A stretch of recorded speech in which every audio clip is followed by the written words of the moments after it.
Coming up on the bench, Syracuse men's basketball needs victories. With only 2 weeks and change left in the regular season, the Orange took a 4-game win streak down to Blacksburg over the weekend for a matchup with the Hokies. Could the 'Cuse push the win streak to 5 for the first time in over 2 years? And SU women's hoops hit the road as well this past week. Von Reed's squad traveled to Pittsburgh looking for its second straight win. Spoiler alert, this one came down to the final seconds. Plus, lax season officially underway in the 315, and there are plenty of new faces you need to know. Gary Gate running the helm for the men, Kayla Trainer steering the ship for the women. We'll tell you how weekend number 1 went for both squads. All that and more, it's on the bench, and it starts right now.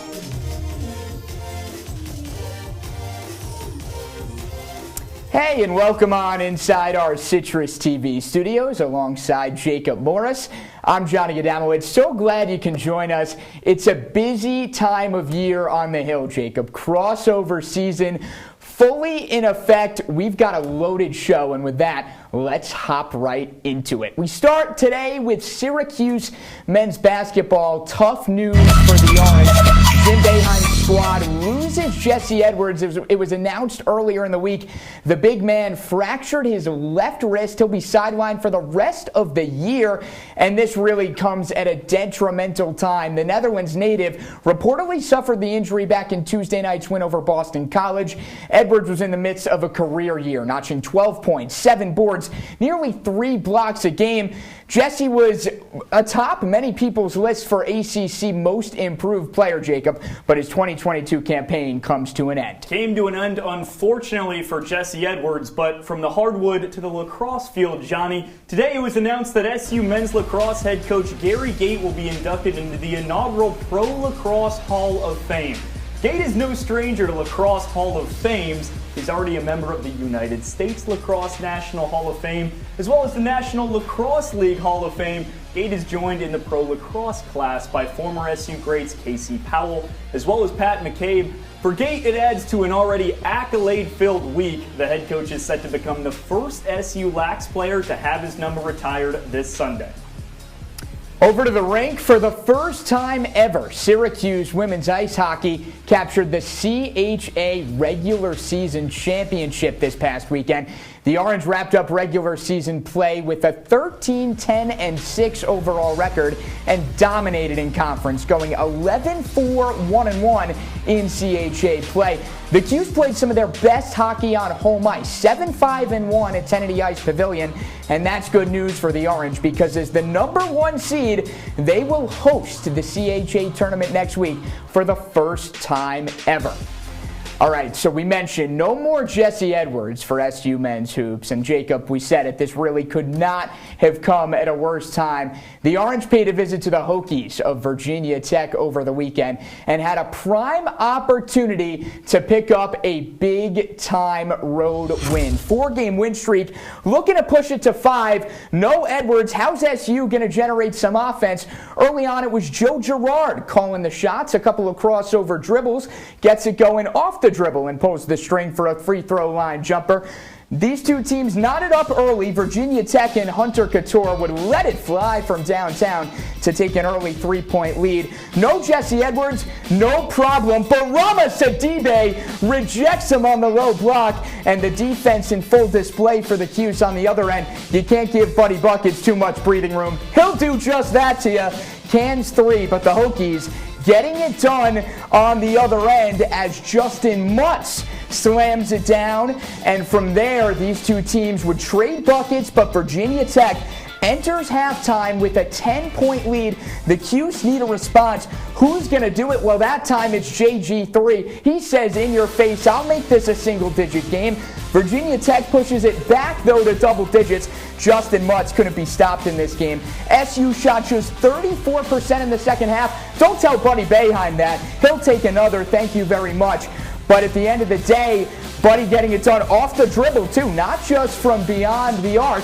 Virginia Tech, though, Keve Aluma, Justin Mutz, doesn't matter. Beautiful feed there. The Hokies putting the hammer down in the closing stages, and they're getting it done on defense as well. That time, Mutz on the low block wants absolutely none of that. Virginia Tech takes it 71-59. Our own Nick Zelaya details the loss for the Orange. It felt like a 2-on-2 My Park battle tonight down in Blacksburg. Buddy Boeheim and Joe Girard in the orange jerseys, and Keve Aluma and Justin Mutz rocking the all-white unis. But in the end, the 6'9" paint beast and 6'7" slasher were too much for the Orange, helping the Hokies pick up a 71-59 victory, their 5th straight win of the season.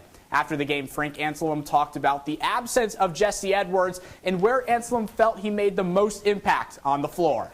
Yeah, it's kind of hard to talk like this when you lose, but I think I did a pretty good job defensively. I got to set better screens. We got to rebound better in the offense. Since we just shoot a lot. 15 rebounds.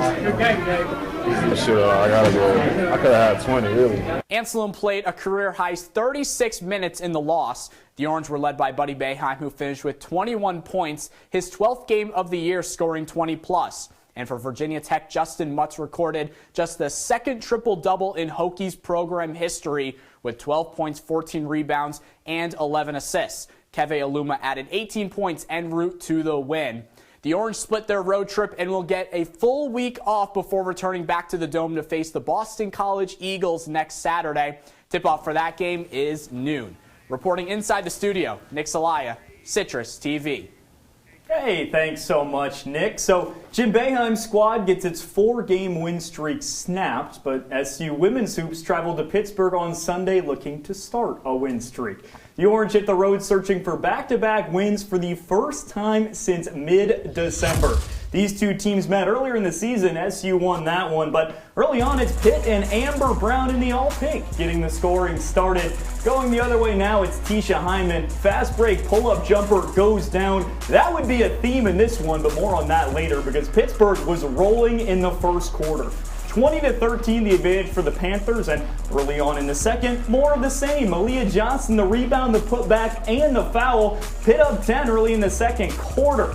But remember Tisha Hyman driving, fading, knocking down a mid-range jumper. She gets it going now, and more of the same. Crosses Amy Hayford off the screen, knocks down a jumper at the same spot. Pitt up 34-31 at halftime. Now Chrissy Carr's step back rainbows a shot in, and in the third quarter, really the two teams went back and forth. Scoring margin stayed the same. Here, it's Alasia Stiles. She turns around and knocks it in, and we head to the fourth quarter now. Here comes Syracuse. Here comes Tisha Hyman. Finds Alasia Stiles again. She puts it in inside the paint. Fast forward, 40 seconds to go now. Pittsburgh gets inside, finds Leotu King. She puts it up, ties the game at 65. But who else? Tisha Hyman drives inside, spinning, fading, knocks it down, gives SU the lead. Pittsburgh, last-ditch effort. Amber Brown puts it up, clangs it off the rim, no good. Syracuse escapes with a 67-65 win on the back of a Herculean performance from Tisha Hyman. When we come back, we'll transition over from the hardwood to the field. It was a busy weekend for both SU LAC squads. The men welcomed Holy Cross to the Dome, while the women got the season going against a ranked opponent. Find out how the Orange fared to open up 2022. We'll be right back. When I was in foster care, I never knew when I would have to move. So I always had my suitcase ready to go. Then one day I was adopted. My new parents opened their hearts and home to me. My parents cook my favorite breakfast for me every morning. My parents take me on trips I never thought I would go on. They gave me a home and an even better reason to use that suitcase. My parents aren't perfect, but they're perfect for me. Taking care of a family member can lead to plenty of questions. Fortunately, there's a place to get the answers, for them and for you. Find articles, tips, and tools from experts and others who have been in your place. The Caregiving Resource Center at aarp.org/caregiving. There's one thing you can never have sex without. It's not something you buy. Or something you take. In fact, there's only one way to get it. It has to be given to you, freely. It's consent. Because sex without it isn't sex. It's rape. consent. If you don't get it, you don't get it. It's on us to stop sexual assault. Learn how and take the pledge at itsonus.org.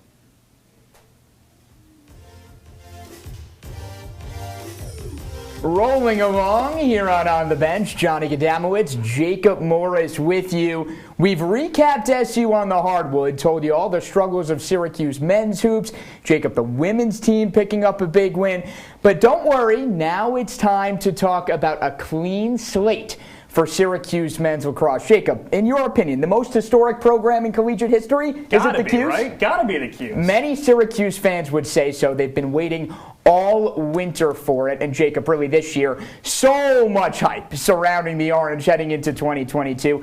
They lose the 11-time national champ head coach John Desko. They lose Stephen Rafis, Jamie Trimboli off to the professional ranks. But SU ushers in maybe the Michael Jordan of lacrosse in head coach Gary Gait.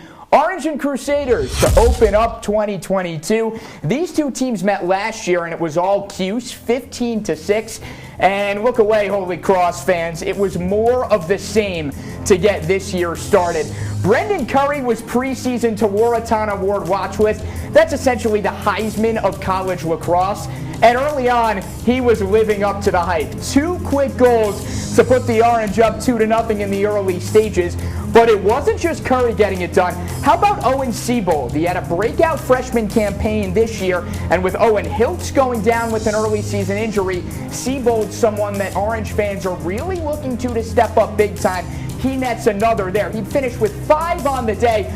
But here's what you need to take away from this highlight reel. Watch this goal. Another preseason to Waratah watch list, Tucker Dornovic, and that's exactly why. Behind the back, number 23 having whatever he wants out there.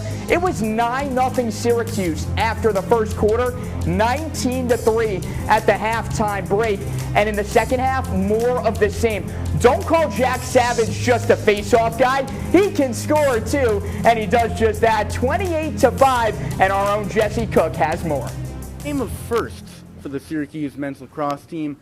First match of the new season, Gary Gait's first 60 minutes as head coach, and the first time these players saw fans at full capacity since 2020. But the Orange's 28-5 destruction of Holy Cross was not limited to that. 7 players on the team scored their first collegiate goal. One of them was Mikey Berkman, who not only scored his first goal, but notched his first collegiate hat trick. I was kind of just focused on the game, the next play mentality, and I was just super excited to see all my best friends scoring goals, getting assists, and just the way the team was playing. It was really awesome to watch. To have that many guys have their first opportunity to put the ball in the bat is nice to see. You're always happy for him as a coach. As Holy Cross Crusades back to Worcester, Syracuse preps for another age-old, storied program, the number 2 team in the country, Maryland. That's February 20th, a week from Sunday. Until then, I'm Jesse Cook, CitrusTV. All right, Jesse, thank you so much. Jacob, a big win for the Cuse in week number 1, but against maybe a little bit of a lesser opponent in Holy Cross.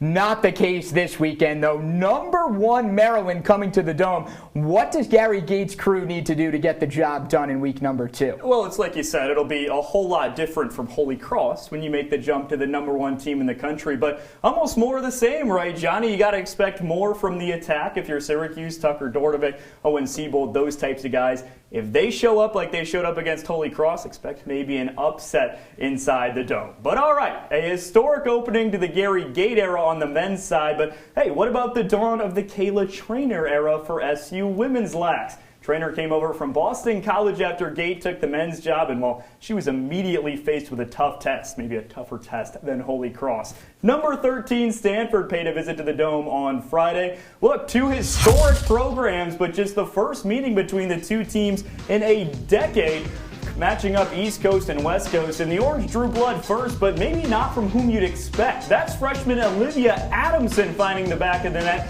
Picks up her first collegiate goal in the first minute of the game. But this is a face you will recognize. Megan Carney, top right corner, making her return from a torn ACL, making her presence felt. But Stanford didn't travel almost 3,000 miles for no reason. Ailish Kelly behind the back on the doorstep. Stanford rolling a little bit early on, but here comes Megan Tyrell, puts in a hat hat trick in just over 5 minutes in the second quarter. That allows Syracuse to get back in this one. Top 15 matchup tied at 6 goals apiece in the third quarter.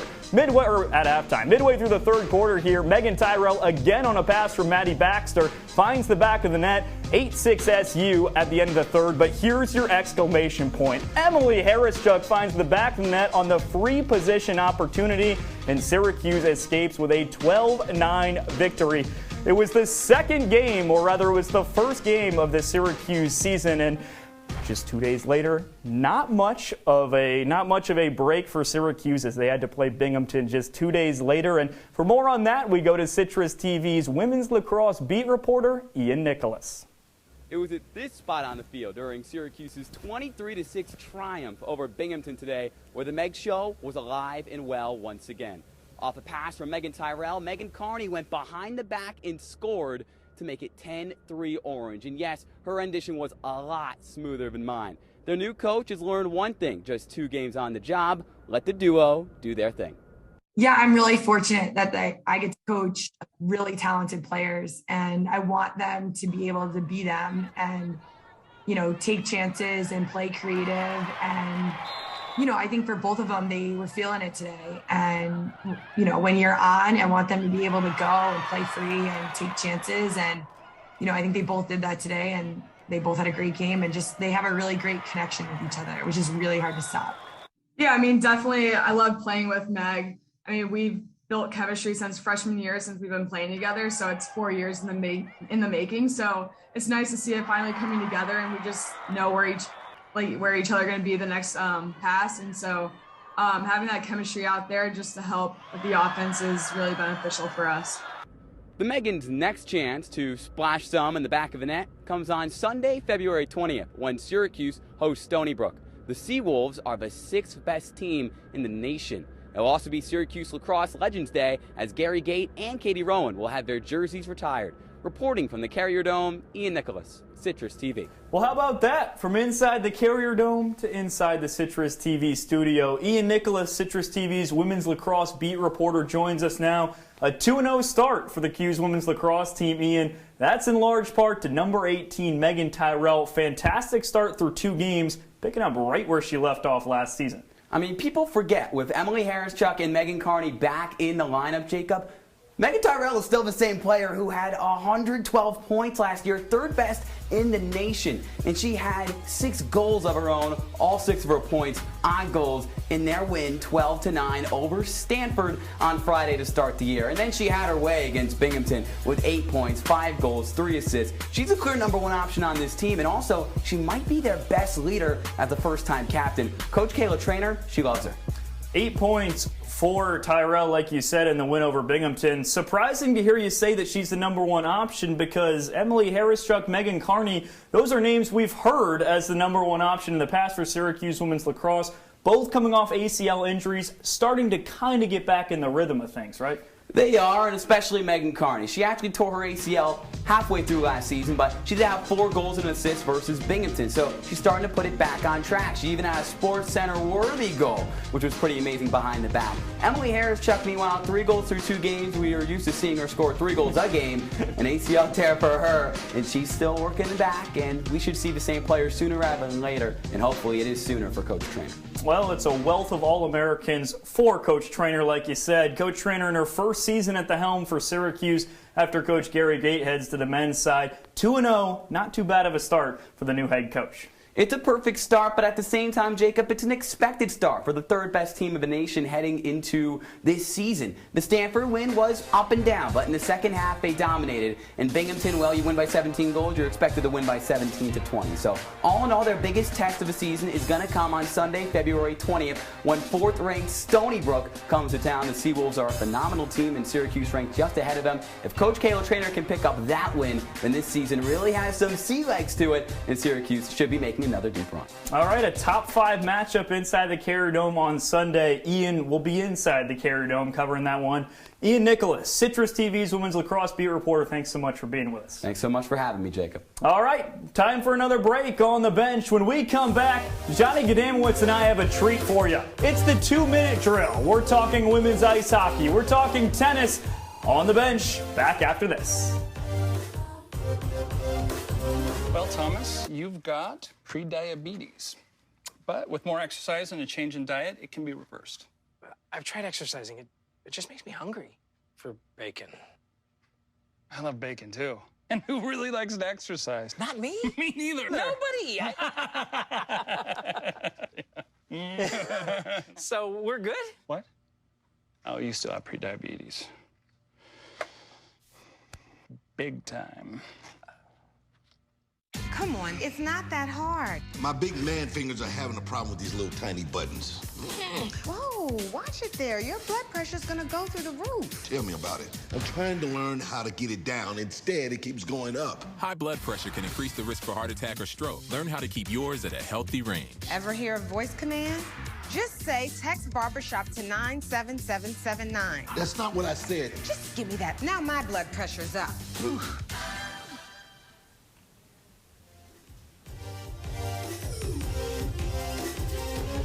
Welcome back inside the Citrus TV studio. Jacob Morris, Johnny Gadamowitz with you. Johnny, it's time for the 2-minute drill. We're going to cover some SU sports. We're going to cover them fast. 2-minute drill. I hope we can run a better 2-minute drill than Joe Burrow can, Jacob. Ooh, brutal. All right, let's go, Johnny. Let's do it.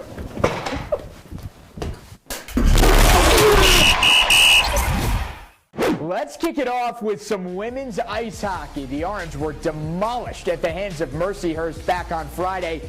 9-0, but they bounced back big time to finish the weekend set with a 4-1 win to clinch the CHA regular season title.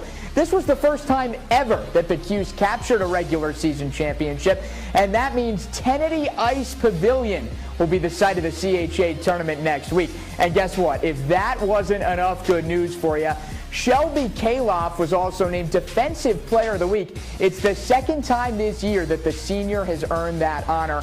Lots to like for the women's ice hockey team. Now, J-Mo, tell me about some tennis. All right, Johnny, so women's ice hockey took care of business. Let's keep the good times rolling. SU Tennis welcomed Buffalo and Niagara to Drumlin's Country Club this past weekend. The Orange grabbed win number 3 and 4 over the two New York State foes. It was the Victoria Kenapatskaya and Shiori Ito show. Both grabbed singles wins in each match.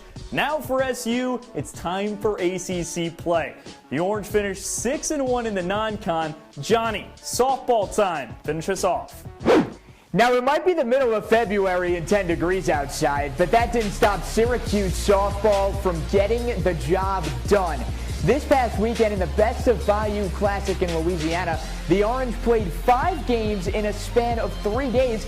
They took all of them by a combined score of 60-18, which included a 22-0 win over Southern University back on Friday. Now our time quickly winding down here on OTB, but don't go anywhere. When we come back, we'll have your Performers of the Week, and let's just say there were quite a few noteworthy candidates. OTB will be right back.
Most party fouls are pretty dumb.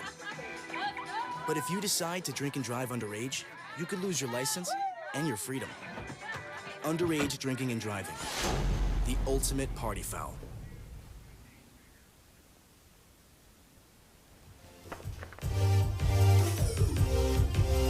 Wrapping up shop here on the bench, but you're not done with us just yet. Stuck with us a little while longer. Johnny Gadamowitz, Jacob Morris on hand. Now, before we say goodnight, Jacob, we got to break down our performers of the week. And it was a real tough decision as to which 3 athletes would take the cake for this past week. But we're going to start with the women's lacrosse team. And you guessed it, performer number 1, Megan Tyrell. The senior logged 11 goals over the weekend in the 2 games combined for the Cuse, including 6 on Friday against Stanford. Jacob, that's not even her career high. Meg Tyrell finished 2021 on a high note, and she picked up right where she left off for 2022. The Orange rolling full steam ahead. Tyrell's at the forefront of it. Tyrell at the forefront. Bit of a no-brainer there, Johnny. 14 points through 2 games. 2-0 start for SU women's lacrosse. Makes sense that she'd be a performer of the week. But our next performer of the week took care of business to start their season as well. They put up near career marks in several categories and stepped up in a big way in a new role. Player of the week number 2 comes from the lacrosse field as well. Johnny, can I get a, yeah, that's a drum roll. Owen Siebold, you see it on the screen. The attackman tied a career high with 5 goals, dished out an assist in SU's 28-5 win over Holy Cross. Siebold averaged just 2 points per game last season. In a heightened role, he puts up 6 in his first game with the Orange this season, Johnny. All right, well, who gets the last nod? Maybe you can tell from that silhouette. No, it's not ice hockey, although they had a very impressive week. How about softball? Nelly Cesaris-Marr gets the nod for our final spot. We already mentioned how the Cuse softball team went 5 for 5 in their weekend tournament as far as games are concerned. How about Cesaris-Marr hitting 500 with 3 home runs, 11 RBI? She scored 13 runs as well across 18 at-bats. And hey, it might be early on in the season, but no signs of rust whatsoever for Cesaris-Marr. No signs of rust for Syracuse softball either, Jacob. They get the year started with a 5-0 record. All right, that's going to do it here for us on the bench. Again, he's Jacob Morris. I'm Johnny Gadamowitz. So glad you can join us, Jacob, in what was a really successful weekend for Syracuse sports. Men's lax gets the win. Women's lax, softball, ice hockey, whatever you want, we got it here on the bench. Jacob, what's your biggest takeaway from the weekend? Well, the men's basketball team, not the case. But Lax is back in CNY. Lax, national championship aspirations in the 3-1-5. Maybe not March Madness bound, but hey, we got lacrosse, so that's okay. For one last time, he's Jacob, I'm Johnny, and with that we say goodnight. Enjoy your images of the week.